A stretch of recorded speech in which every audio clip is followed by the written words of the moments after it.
So I'm going to be honest with you. I hope that your initiative gets everything you asked for, but nothing you wanted. And I'll leave it there. All right, guys, here we go. The follow-up video about PirateSoftware and his effect on the Stop Killing Games initiative. Now, PirateSoftware chose to make himself the villain of this story. He made himself the arch nemesis of this initiative and is probably very much responsible for catapulting it past the 1 million signatures needed to make it a valid initiative. Now, people need to keep voting for this because of the fact that it's only sitting at 1.3 million signatures right now. And due to the fact that there's a lot of these signatures that'll be invalidated once they actually go through and try to identify each person who signed it, we need a bigger buffer than a couple 100,000 signatures. So if you haven't signed it yet and you're in the EU, I'll link it down below. Go sign it. We need as many signatures as possible.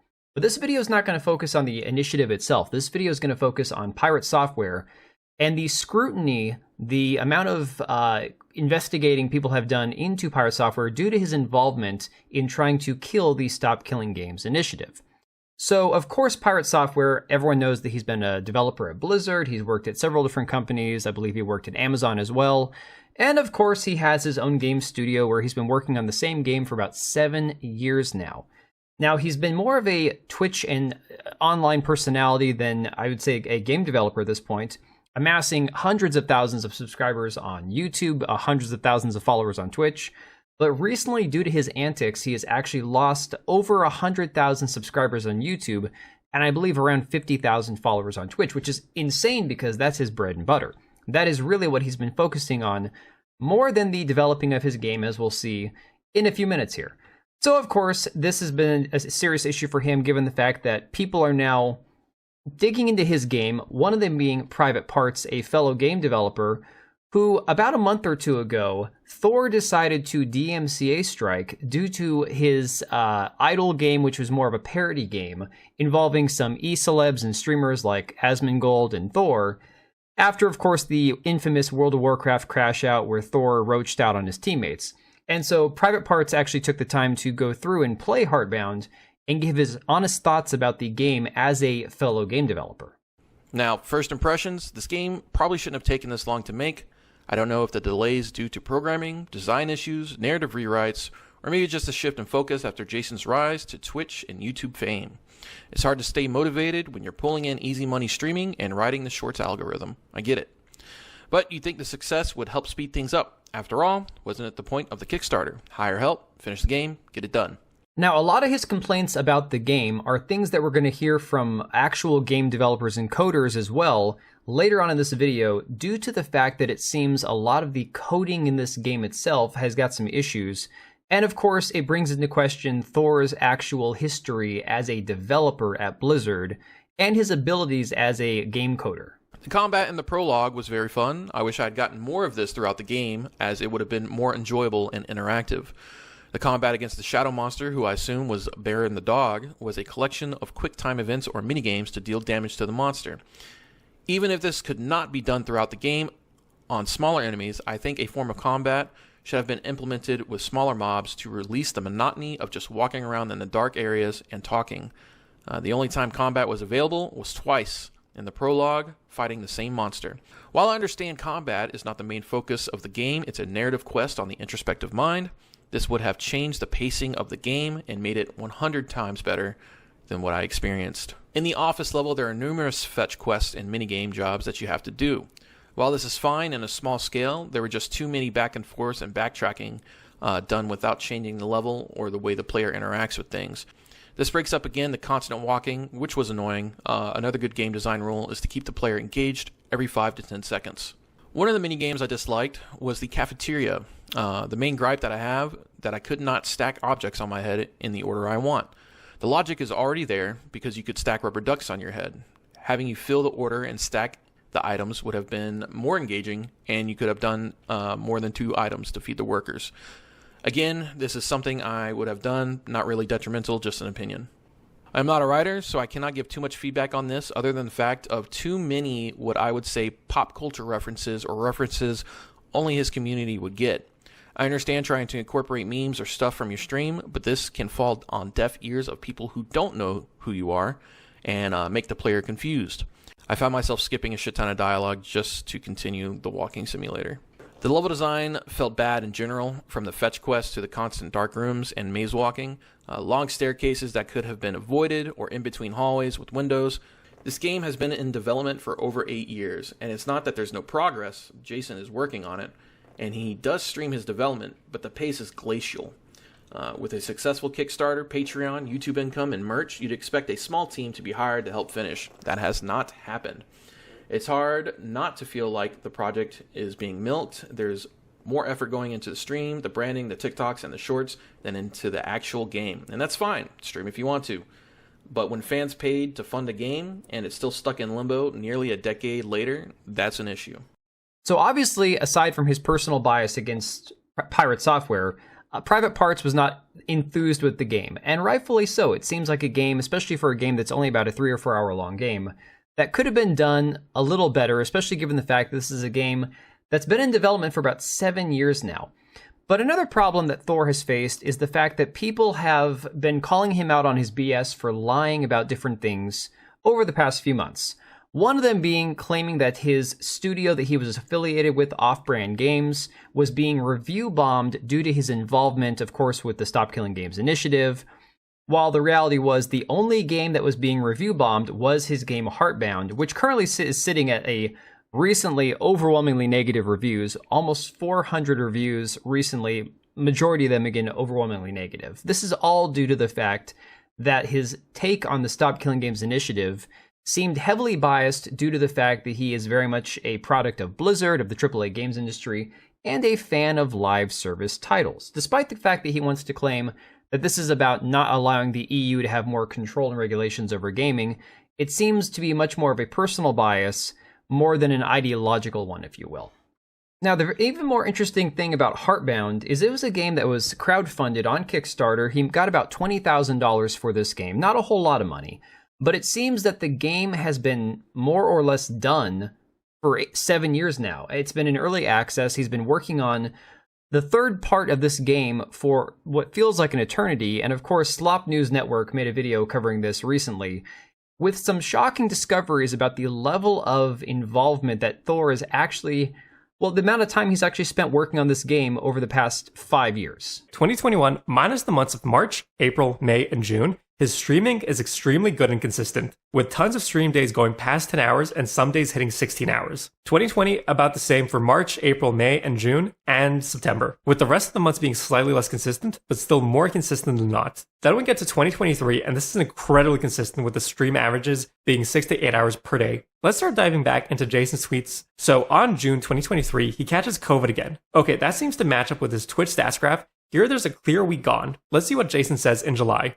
That was a hell of a thing. That's the second time I've gotten COVID. The first time took 9 months to recover. This one took probably about, I think it was in total about 20 days. So there is no point in time in 2020, 2021, 2022, or 2023 where he lost 9 months consecutively or stopped development for that period of time. He also in the clip claimed he got COVID twice in total. So that doesn't explain why there's 4 sections of gaps on development, since all these gaps are months apart and he only had COVID twice. Let's skip ahead to June 2024 and see what he says about these 4 years of development. How long have you been working in this game? Was the coding a solo job? Yeah. Nobody else has touched the code base for HeartBound ever except for me. It's just me. I've been working on it for about 7 years, but I lost 2.5 years to COVID. Okay, I hope at this point you realize his excuses for not working on HeartBound and his tweets are filled with complete BS. Once again, he stopped development in 2020, 3 months between September to October, where he had his first COVID period of inactivity. His second COVID was in June 2023. No matter how you try to arrange this and make sense of it, the numbers don't work out. Especially since we can see his 2023, he basically had a perfect stream schedule. And if we look at 2021 and 2022, there were only 2 gaps where he seems to be affected and they're months apart. Jason basically just decided to quit working on his game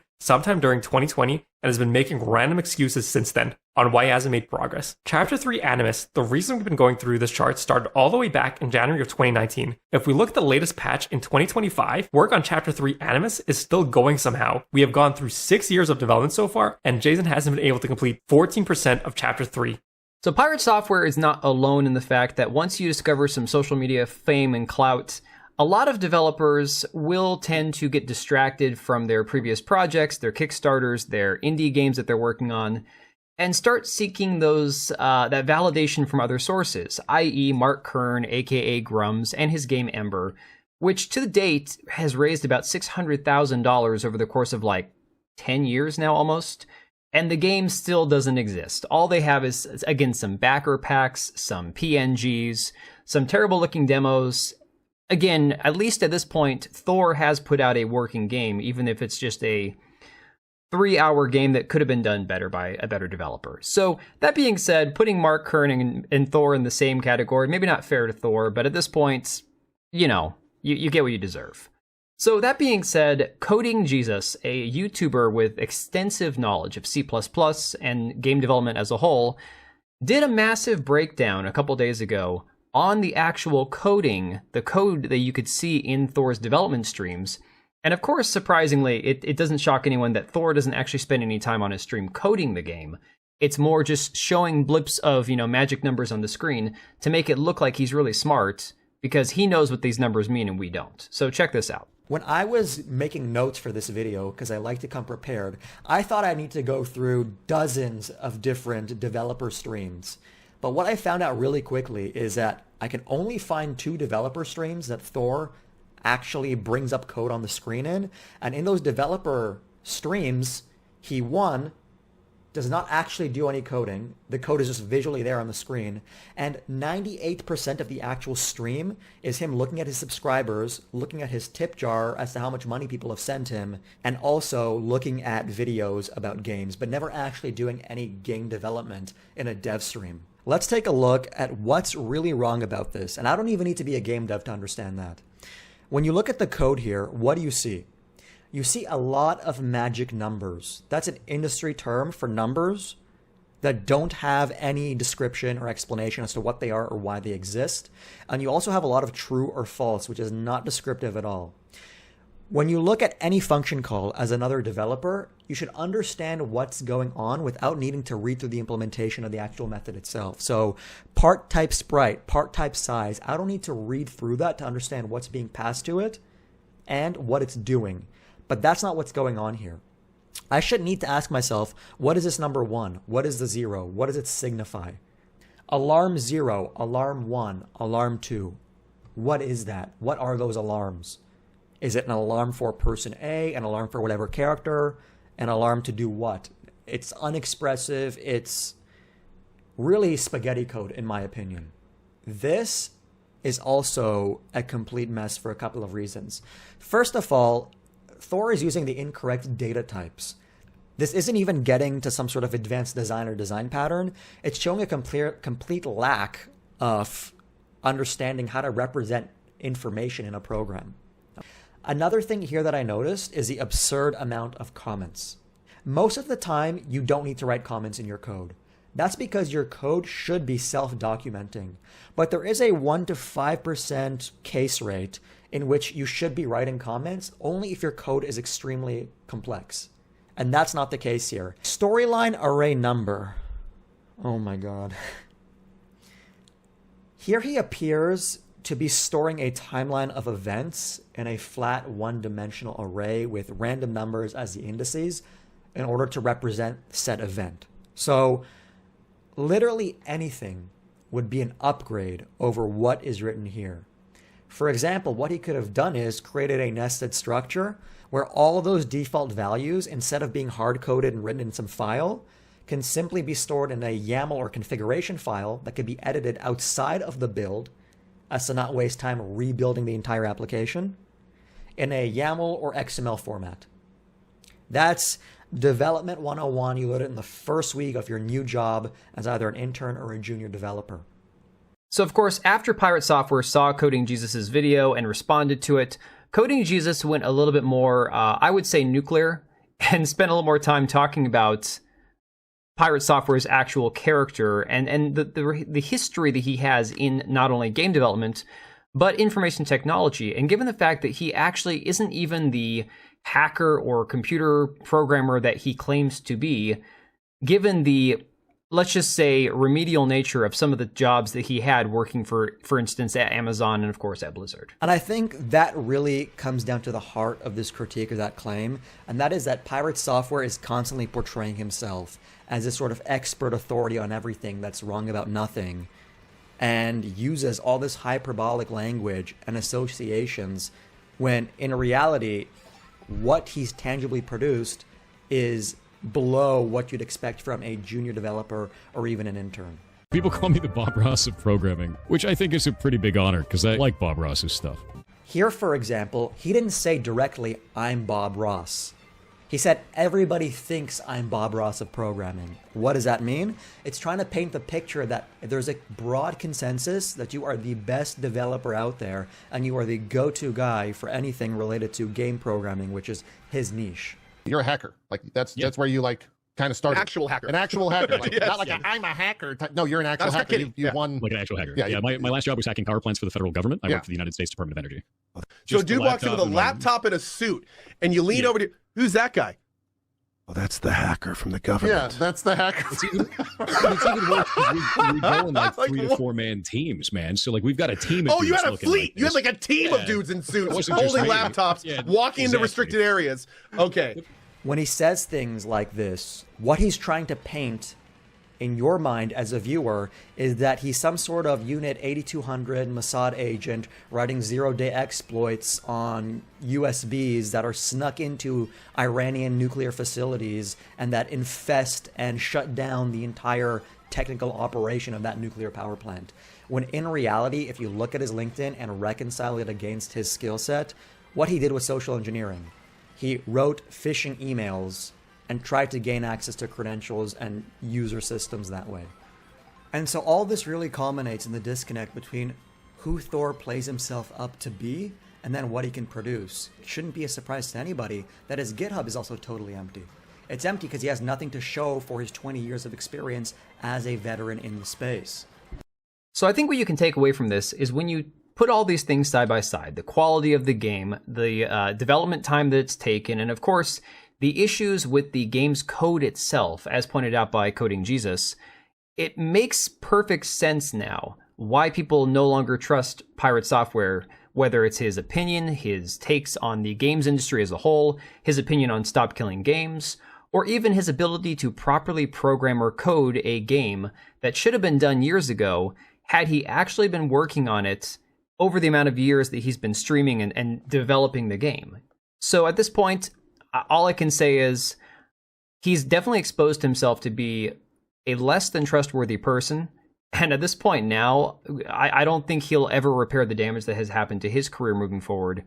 But again, let me know what you think about this down in the comments down below. I will have a follow-up video on the Stop Killing Games initiative itself because there's been a lot of big news about that recently too. Remember to go sign it. I will pin it in the comments down below. If you enjoyed the video, leave a like, share, maybe subscribe, and I will catch you guys on the next one. Oh shit, now this is actually really dumb. It's used car salesman garbage. This is shit. It's shit. Not only do I not want to back this, I'm going to actively tell people not to. That is awful. That is a horrible goddamn direction. That's awful, dude. No, eat my entire ass. The level of stupid that I just had to receive was like sitting on Twitter for 12 hours. This shit sucks. That's a really stupid ass move. That's an incredibly stupid ass move. I think this is ass. This is complete garbage. All of this can eat shit then. I drop the mask entirely. I have no qualms about that. They can eat my entire ass. The whole thing. That sounds stupid as shit. All right, and if you made it this far, thank you so much for watching the video. Thank you for being here. I do have 2 channels, Minimal Effort Podcast, as well as my gaming channel. I do have a Twitch and Kick for my gaming channel. We do live streams over there occasionally, maybe once a week. And then if you are in the market for a new PC, make sure to check out Meta PCs. Click the link I have down below. Use code TBO at checkout for a special discount. Thanks again for watching, and I'll see you next time.